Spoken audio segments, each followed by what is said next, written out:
রব্বি আউযু বিকা মিন হামাজাতিশ শায়াতিন ওয়া আউযু বিকা রব্বি আইয়াহদুরুন। সালামুন আলাইকুম। কোরআন থেকে জানতে চাই, আমি মহিউদ্দিন। আমি এখন আলোচনা করব কোরআন মেনে কুরবানি। কুরবানি কি, এ বিষয়টা কোরআন থেকে জানার জন্য আমাদেরকে কোরআন পড়তে হবে। কোরআন কি বলেছে কুরবানির ব্যাপারে। আমরা যদি চলে যাই আদমের 2 সন্তানের কুরবানির ব্যাপারে, সূরা মায়েদার 27-28 নম্বর আয়াত, তো সেখানে আমরা দেখতে পাই যে আদমের 2 সন্তান কুরবানি করেছিল। আল্লাহ রাব্বুল আলামিন নিজেই সেটা কোরআনে জানিয়ে দিয়েছেন যে তার 2 সন্তান কুরবানি করেছিল।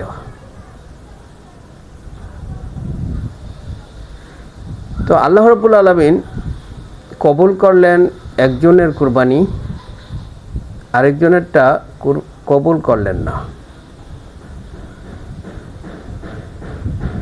তো কুরবানি করলেই যে আল্লাহ রাব্বুল আলামিন কুরবানি কবুল করতে হবে এমন কোনো বিষয় না, এটা আল্লাহ রাব্বুল আলামিন বুঝিয়ে দিলেন। তিনি জানেন কাকে তিনি হেদায়েত করবেন। সূরা কাসাসের 56 নম্বর আয়াতে আল্লাহ রাব্বুল আলামিন এই কথাটা বলেছেন রাসূলকে, যে আপনার ভালোবাসার কারণে কেউ হেদায়েত পাবে না, আমি ভালো জানি কে হেদায়েত পাবে। তো আল্লাহ রাব্বুল আলামিন কুরবানি কবুল করলেন একজনেরটা, আরেকজনেরটা করলেন না। কেন করলেন না সেটা তিনি ভালো জানেন। আমরা সেখানে পাই যে যার কুরবানিটা কবুল হয় নাই সে বলল আমি তোমাকে হত্যা করব। অর্থাৎ যার কুরবানি কবুল হয়েছে তাকে বলল আমি তোমাকে হত্যা করব। তো সে বলল, অর্থাৎ যার কুরবানি কবুল হয়েছে সে বলল তুমি যদি আমাকে হত্যা করো, আমি চাই তুমি আমার সমস্ত পাপের বোঝা বহন করো, অতএব আমি তোমাকে বাধা দিব না তুমি আমাকে হত্যা করলে। অর্থাৎ আমি চাই তুমি আমার পাপের বোঝা বহন করো। তো দেখুন কেন তার কুরবানিটা কবুল করা হলো না সেটা কিন্তু প্রকাশ পেয়ে গেল। অর্থাৎ সে তাকে হত্যা করলো, তারপর আফসোস করতে লাগলো, হায় আমি আমার ভাইকে হত্যা করলাম, তার মরদেহটা আমি কিভাবে রাখবো সেটাও বুঝতে পারতেছি না। একটা কাক এসে কবর খুঁড়ে অর্থাৎ গর্ত করে দেখিয়ে দিল তাকে এভাবে রাখতে হবে। তো নিজেকে সে বুঝতে পারলো যে কতটা নির্বোধ সে।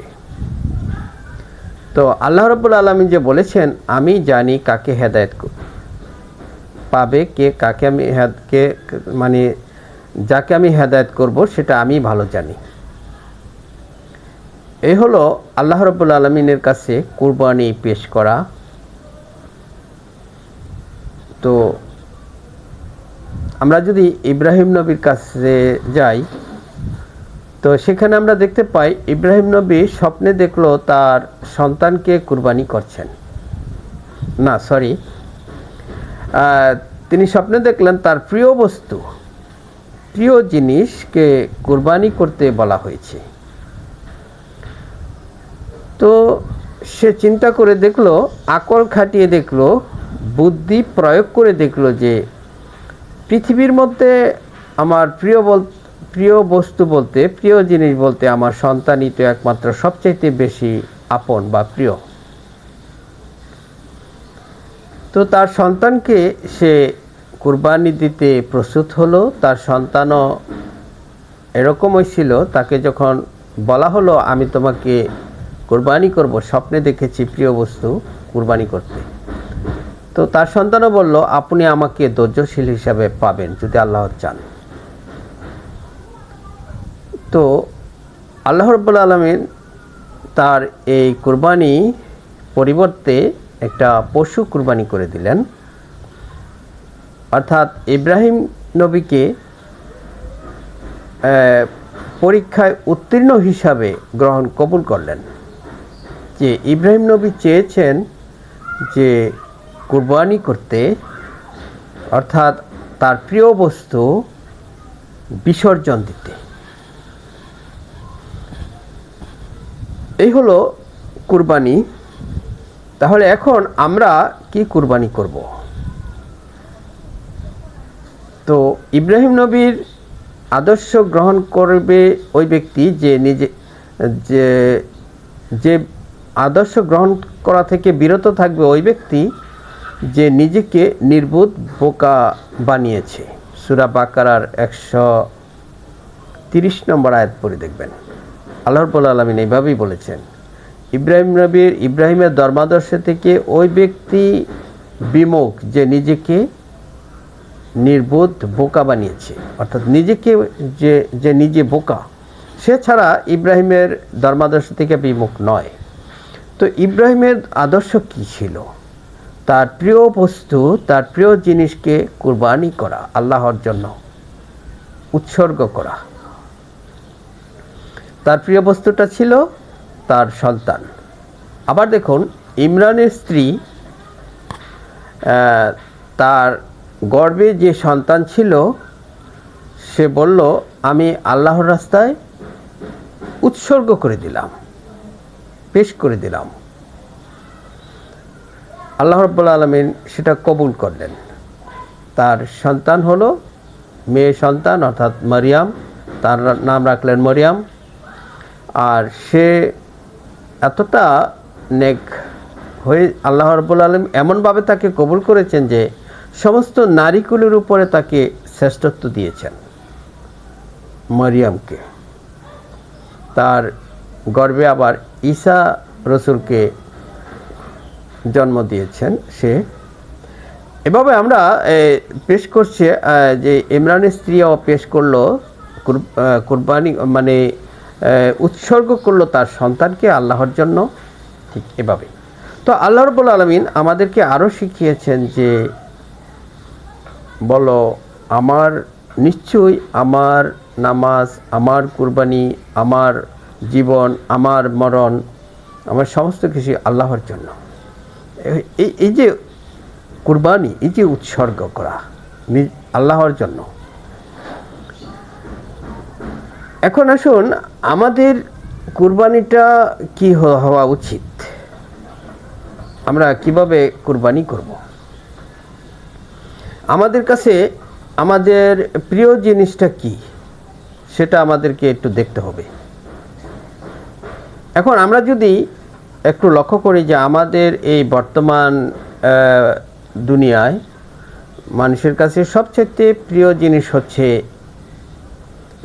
মানুষের ধন সম্পদ। এই ধন সম্পদের মোহে মানুষ পরকাল ভুলে যায়। এখন কুরবানি যদি করতেই হয় আল্লাহর রাস্তায়, তাহলে এই ধন সম্পদই কুরবানি করতে হবে। তো এর আগে আপনাদেরকে আরেকটু জানিয়ে দেই, সূরা হজ্জের মধ্যে যদি যান তাহলে দেখতে পাবেন কুরবানি করেছেন হাজিরা, অর্থাৎ পশু জবাই করেছেন আল্লাহর নামে। কেন করেছে? কারণ সেখানে যেতে হয় অনেক মানুষ, অর্থাৎ সেখানে খাওয়া দাওয়া করতে হয়, গরিবদেরকেও সেই খাবার দিতে হয়। সেখানে গিয়ে কুরবানি করেছেন পশু। অর্ডার আছে আল্লাহ রাব্বুল আলামিনের যে তোমরা কুরবানি করো, খাও। আল্লাহর কাছে পশুর গোশত বা রক্ত এগুলি আল্লাহর কাছে পৌঁছে না, পৌঁছে তোমাদের তাকওয়া, অর্থাৎ আল্লাহর ভয়, আল্লাহর স্মরণ, আল্লাহর ভয়। তো আল্লাহকে যারা ভয় করবে তারাই কুরবানি পেশ করবে।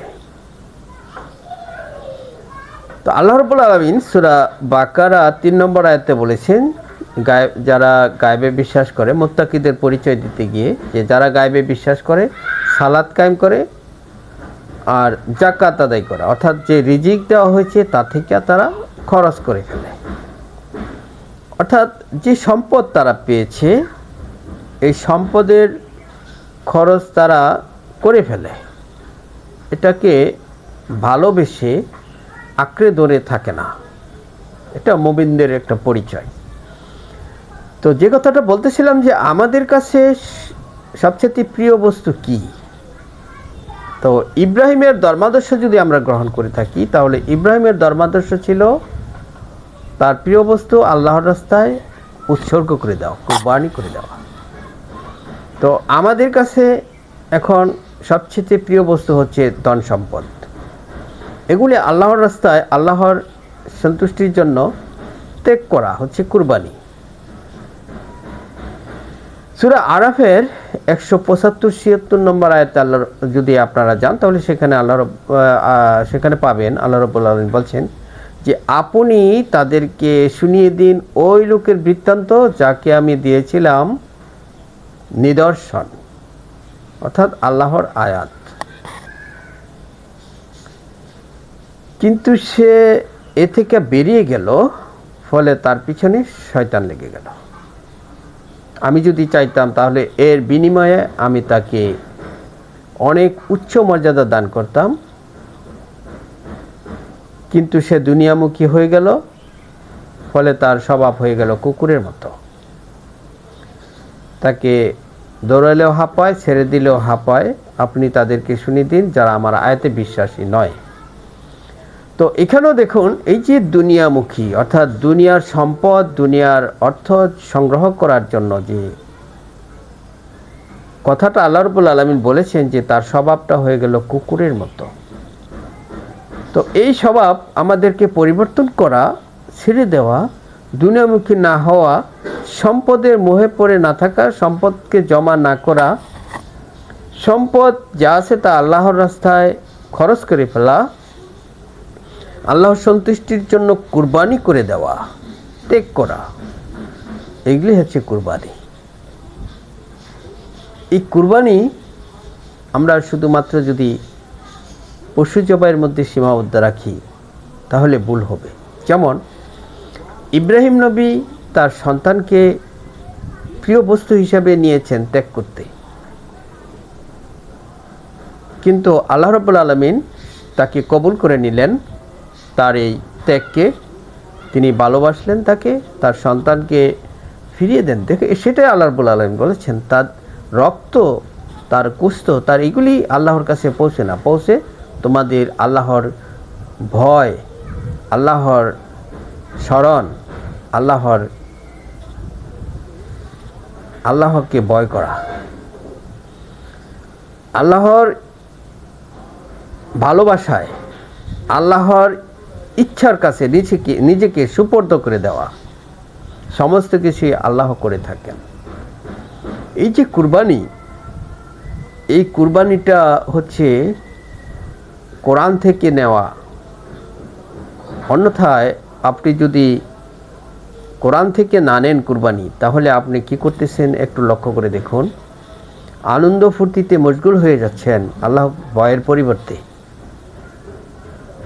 যে কথা আল্লাহ রাব্বুল আলামিন বলেন নাই, সে কথাগুলিকে বাস্তবায়ন করার জন্য উঠে পড়ে লেগেছেন। একটু চিন্তা করার বিষয় যে আসলে আমরা কুরবানি বলতে কি বুঝে থাকতে পারি। একটা নির্দিষ্ট দিনক্ষণকে ঠিক করে পশু জবাই করে আনন্দ উপভোগ করার নাম কি কুরবানি? কুরবানি হচ্ছে সমস্ত কিছুকে আল্লাহর রাস্তায় বিলিয়ে দেওয়া, এমনকি নিজেকেও উৎসর্গ করে দেওয়া। এজন্য যে আল্লাহ রাব্বুল আলামিন যে মহা শাস্তি প্রস্তুত করে রেখেছে এ থেকে বাঁচার জন্য, নিজেকে আল্লাহর জন্য উৎসর্গ করে দেওয়া, কোনো কিছুকে প্রাধান্য না দেওয়া, একমাত্র আল্লাহর সন্তুষ্টিকে প্রাধান্য দেওয়া, আল্লাহর আদেশ এবং নিষেধকে প্রাধান্য দেওয়া, নিজের অর্থাৎ দুনিয়ার প্রতি কোনো সম্পদের প্রতি মুগ্ধ না হওয়া, সমস্ত কিছুই ত্যাগ করা। অর্থাৎ আল্লাহ রাব্বুল আলামিন যে বলেছেন যে বলো নিশ্চয়ই আমার নামাজ, আমার কুরবানি, আমার জীবন, আমার মরণ সমস্ত কিছুই হচ্ছে আল্লাহর জন্য। এছাড়া কোরআন থেকে কুরবানির বিষয়টা কিভাবে আপনারা নেবেন একটু চিন্তা করার বিষয় আছে, একটু বোঝার বিষয় আছে।